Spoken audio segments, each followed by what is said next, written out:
Man, I want you to understand that a lot of men are hoping that they can find a righteous wife, a set-apart wife, a commandment-keeping wife. But I'm here today to tell you that religion, as far as she goes. Let's talk about it.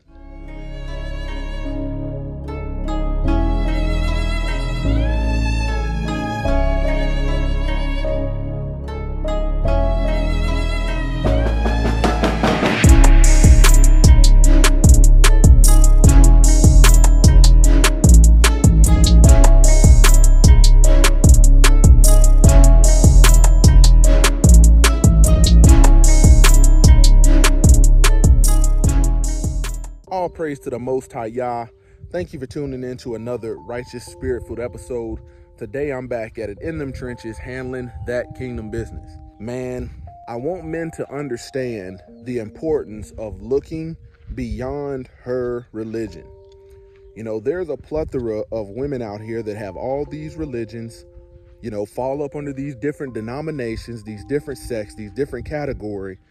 And if you have any depth to you as a man, if you have discernment, you will look beneath this, because there has to be some obedience. But when you don't see obedience to the word of the Most High Yah, and their religion, you know, uses the Bible, you have to take note of this, because you cannot impose the will of the Most High Yah on a religious woman, because religion, as far as she goes. I want you to think. The Bible says keep the Sabbath. Religion, the Roman Catholic Church, you know, Christianity tells you to keep the first day. Bible says keep the seventh day. You know, the Bible says keep the feast days, you know, the holy days. Religion tells you you can keep holidays. You know, there's so many different things. And when you are discerning and vetting a woman, you know, a woman will tell you that she's a Christian. She will tell you that she's Catholic. She will tell you that she's Muslim. And all of these are religious doctrines and replacement theology or philosophies, you know, different theologies or isms that make up their religious doctrine, you know, are spinoffs from what's actually in the book. And the reason they're a spinoff is for the simple fact that people that want to live rebellious, you know, think the path of righteousness is too hard. So what do? Man, they settle for religion. This is why you have, you know, women that'll go out and get drunk all weekend and then pull up to the church on Sunday and be acting sanctified and holy. I want you to understand, when you start imposing on her the things in the book that she's supposed to be doing, having a meek and quiet spirit, you know, being obedient, you know, being prudent, you know, being submissive, being modest. Men, I want you to understand that those things are meant for the righteous. And I told you, religion is as far as she goes. Man, there was a story, you know, you can go over and check out Elder Kabir's YouTube channel, and I'll put the video in there, man. And you know, a while back, I asked him, could I, you know, pretty much, you know, do a reaction to the video talking about, you know, his first wife leaving him. And that was one of the best examples out there of you being able to see that as long as you as a man are stuck in religion and you have a woman in religion, you won't even understand what I'm talking about. But when you as a man say, wait a minute, we're supposed to be keeping these commandments, we're supposed to be obeying these precepts, these laws, these statutes, that's when you're going to realize the rebellion in her.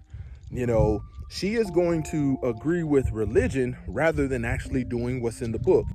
Down in the link in description so you can see it, because men don't understand that when a woman claims religion, she can just be a lip service worshiper. But when you have the expectations of righteousness, you know, for her, that's when you're going to see the rebellion.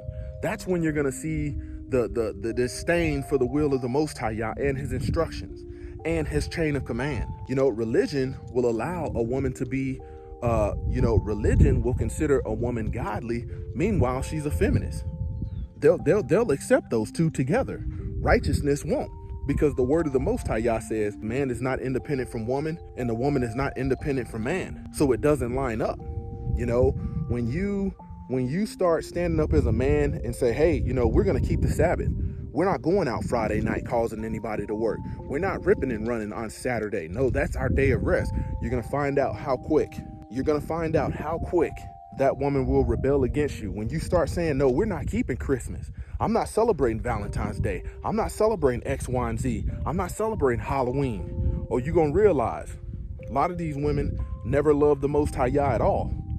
Like the book says, these people honor me with their lips, but their heart is far from me. You know, you've got more men out there that have had to put away and divorce women, you know, because of this. Because these women, you know, wanted the bar set low, and religion sets the bar low. The standard for righteousness, the standard for holiness, like the book says, be holy as I am holy.